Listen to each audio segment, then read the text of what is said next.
She was only 17 when the world turned upside down. Her home, her family, her future, all taken in a matter of months. And still, she didn't give in.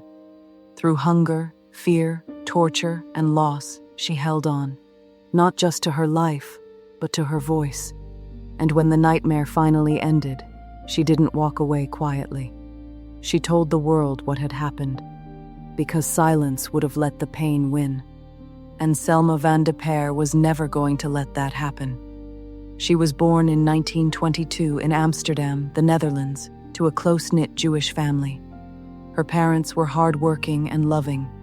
Her house was filled with books, meals shared around the table, and laughter between siblings. Life wasn't rich, but it was full. Selma loved school. She had big dreams. She wanted to become a journalist or a teacher, something with purpose. She believed in education, in fairness, in people. But the world didn't believe in her.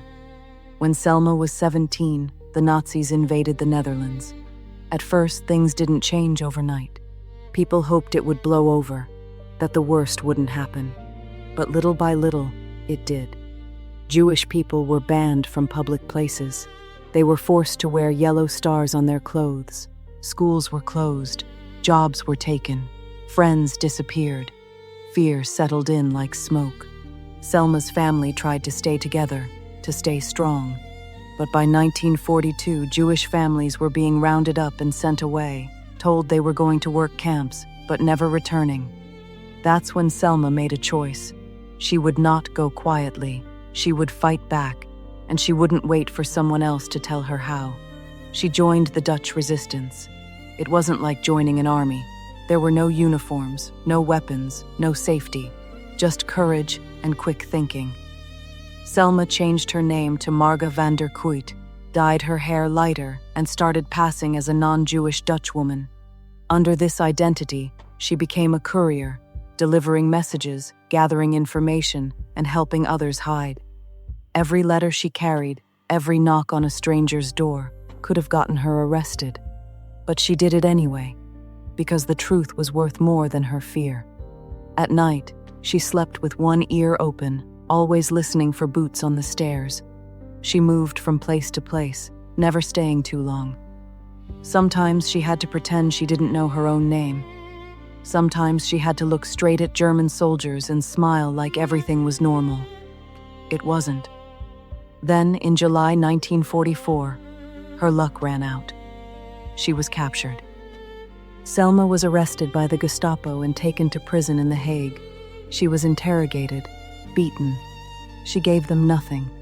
Not her real name, not her family's location, not her resistance ties.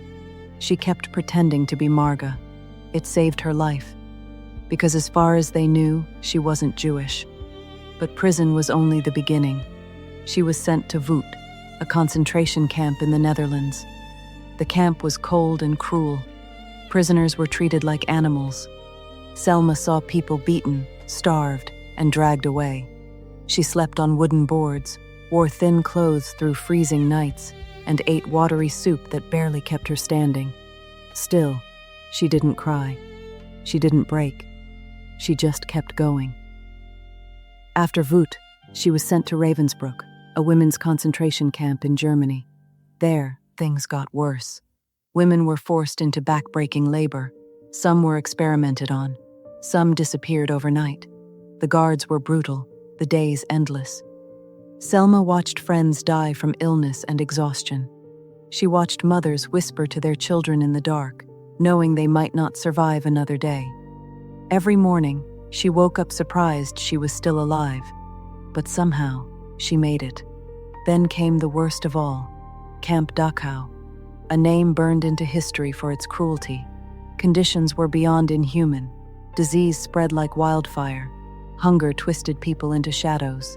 There was no warmth, no rest, no light, only the constant sound of boots, barking dogs, and death. And yet, Selma survived. When American forces liberated Dachau in April 1945, Selma weighed less than 80 pounds. She had lost her parents, her brother, and countless friends. Her body was broken, but her spirit wasn't. The war was over, but Selma's work wasn't. She returned to the Netherlands, alone and heartbroken. Her family was gone. The streets of her childhood were filled with ghosts, but she didn't fade into silence. She started speaking. She told the truth about the camps, about what she'd seen, about the lives that were stolen, and she didn't stop. She became a teacher, a journalist, a witness. She moved to London and began writing, working for the BBC and later the Dutch embassy. She never hid her scars. She used them. She became a voice for those who couldn't speak anymore, for the children who never grew up, for the families that never got to see peace. For years, she shared her story with quiet strength. And then, at 98 years old, she wrote her memoir, My Name is Selma.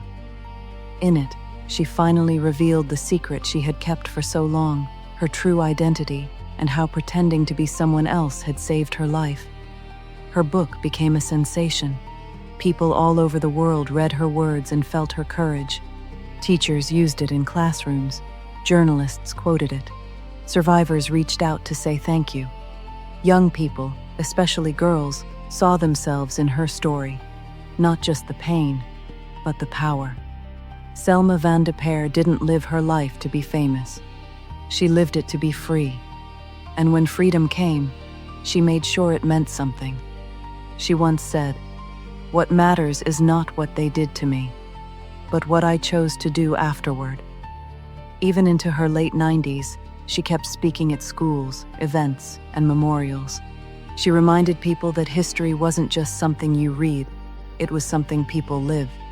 And that silence, more than anything else, allows cruelty to grow. Selma could have disappeared. She could have stayed quiet. But instead, she made herself heard. She taught generations what strength really looks like, not in anger, but in truth. She survived the worst kind of darkness, and then she lit a light so others could find their way. She didn't just survive, she told the story, she did it.